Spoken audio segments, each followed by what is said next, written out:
রাজ্যপাল সৌজন্যের সীমা লঙ্ঘন করছেন। রাজ্যপাল সৌজন্যের সীমা লঙ্ঘন করছেন। বর্তমান রাজ্যপাল উত্তপ্ত করার জন্য,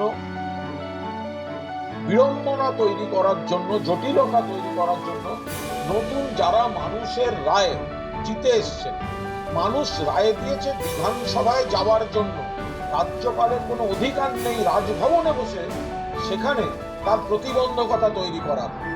মানুষের রায়ের তিনি বিরোধিতা করছেন, চক্রান্তমূলক পদক্ষেপ করছেন, সৌজন্যের সীমা লঙ্ঘন করছেন মাননীয় রাজ্যপাল। নিয়ম কানুন দেখাবেন না। রাজভবন অনেক নিয়ম কানুন কিভাবে লঙ্ঘিত করেছে সেগুলো আমরা জানি, রুচির জন্য বলি না।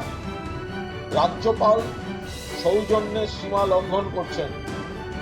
যে দুটি কেন্দ্রে উপনির্বাচন হয়েছে সেখানকার মানুষ তাদের প্রতিনিধিকে বিধানসভায় পাঠাবার জন্য ভোট দিয়েছেন। রাজভবনের পাকামি দেখার জন্য তারা কিন্তু রায় দেননি। রাজভবনের পাকামি দেখার জন্য তারা কিন্তু রায় দেননি। ফলে হাতে কোনো নিয়ম আছে বলে তার অপব্যাখ্যা করে জটিলতা তৈরি করবেন।